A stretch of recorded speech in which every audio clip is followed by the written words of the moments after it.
បងប្អូនជាទីមេត្រីបាទនៅក្នុងវីដេអូនេះខ្ញុំបង្ហាញគ្នាយើងអំពីរបៀបដោះកូដដៃហើយនឹង Google Account របស់ Mi 9A ខ្ញុំអត់មានទូរស័ព្ទនៅផ្ទាល់ដៃទេឥឡូវនេះខ្ញុំកំពុងតែបញ្ជាពីចម្ងាយជួយដោះកូដមិត្តជាងយើងអញ្ចឹងហើយខ្ញុំឆ្លៀតពេលនេះខ្ញុំថតធ្វើជាគំរូចែកបងប្អូនយើងដែលកំពុងជួបបញ្ហាអញ្ចឹងដែរនោះបានមើលបាទអញ្ចឹងតោះយើងចុចទៅលើប៊ូតុង Mi នេះទៅហើយចុចទៅលើប៊ូតុង Security ទៅបាទហើយវាយកន្លែងនេះដាក់ថា 9A អញ្ចឹងទៅហ្នឹងហើយ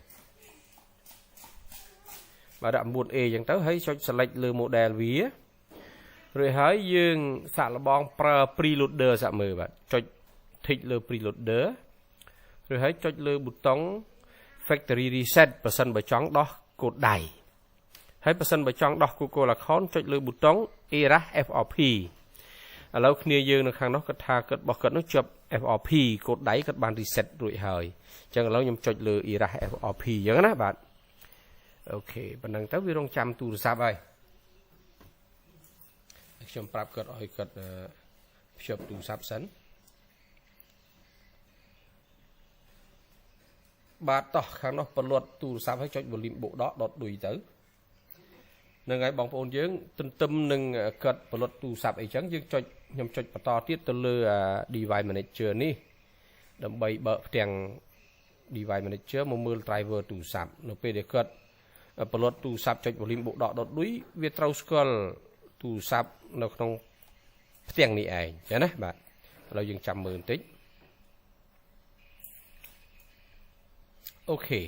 នោះវាដើរប្រយទៅហើយបងប្អូនហើយក៏វាស្គាល់ទូរស័ព្ទនេះស្គាល់ driver ទូរស័ព្ទនៅទីនេះបាទហើយខាងនេះវាដាក់ថា erase FRP OK ហ្នឹងណាបាទនេះជាវិធីមួយបាទវិធីមួយហើយនៅមានវិធីមួយទៀតនោះចាំមើលខ្ញុំបង្ហាញបងប្អូនយើងនៅកន្លែងនេះបាទនេះនៅកន្លែងនេះបើយើងមិនប្រើ preloader នេះទេបើយើងអត់ប្រើ preloader នេះទេយើងត្រូវប្រើវិធីមួយទៀតគឺនៅខាងក្រោមនេះបាទមានកន្លែង tick custom EMI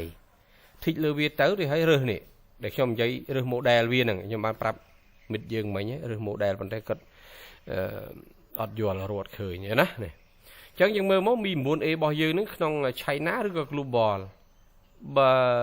China យើងរើស CN កតុយទៅ Global យើងរើសយកកតុយ Global មកប៉ុណ្ណឹងទៅហើយយើងចុចលើប៊ូតុង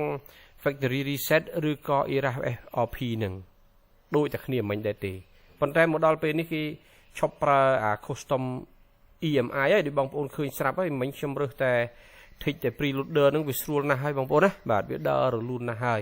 ហ្នឹងហើយប៉ុណ្ណឹងវីដេអូមានតែប៉ុណ្្នឹងទេអរគុណច្រើនបងប្អូនអរគ្នាជូនពរជោគជ័យការងាររបស់គ្នាបាយបាយ